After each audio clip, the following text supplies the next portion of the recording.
ખબર પડી કે છે ને ટ્યુશનમાં આપણે બિલકુલ નહીં જવાય, તમને પણ નહીં જવાય. કેમ કે તમે કયા પણ સ્ટેન્ડર્ડમાં છો એ બીજા સ્ટેન્ડર્ડમાં આવશો ને તમે તો ટ્યુશન જવાનું પ્લીઝ બંધ કરી દેજો, મહેરબાની.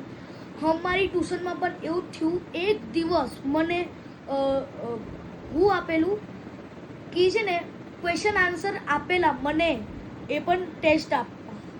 પછી છે ને 20 મિનિટ ટાઈમ હતો, 6 વાગવામાં છૂટી પડે, 6 વાગવામાં. પછી 20 મિનિટ થઈ ગઈ, અડધું લર્ન થતું હતું. તો પછી પ્રિન્સિપલ મેમને કીધું કે બેસ આજે, તો મેં બેસી ગયો. પછી મારું 1 કલાક પણ થઈ જાય રીડિંગ, તો એમને 40 મિનિટ બેસાડવી જોઈએ ને, કે મેં 20 મિનિટ ગવાડી દીધા છે તો 40 મિનિટ બેસાડવું જોઈએ ને. 1 કલાક 20 મિનિટ એમને છે ને એડ કરી લીધા એક્સ્ટ્રા. હવે અમે 8 વાગે છૂટીએ, 4 કલાક ભણ્યા આપણે. અને અમારી જે ઘરે ઊંઘે ને આપણે, એની પણ ઊંઘ ખરાબ થાય. આપણે સવારે સ્કૂલમાં જઈએ, આપણે એમાં પણ 5-6 કલાક કાઢી લઈએ.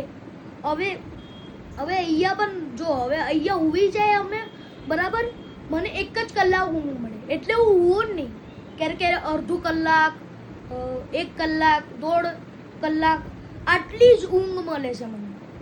હવે તમે પણ હવે સોચો કે તમે શું કરી શકો છો. હવે તમે હવે અમારી ટ્યુશનમાં તો છે ને પૈસા બહુ વધારે લે છે, બહુ એટલે બહુ જ વધારે.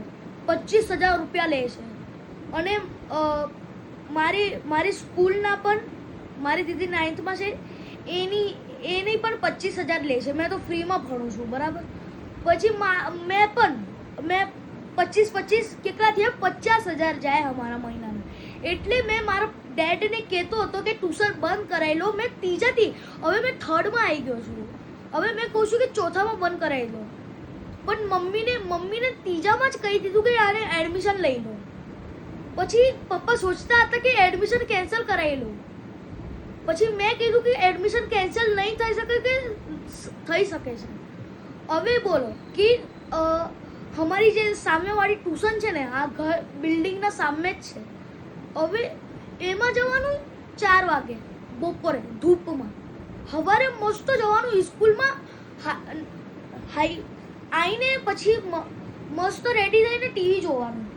અને લેસન પણ વધારે. અમારા હાથ દુખે કે નહીં, અમારા હાથનું પણ જીવ છે. અમારું અહીંયા હાથનું પણ જીવ છે. એટલે તમે પણ સોચી લેજો કે તમારા ડેડીને કહેજો કે ટ્યુશનનું એડમિશન નહીં લેવું કે લેવું.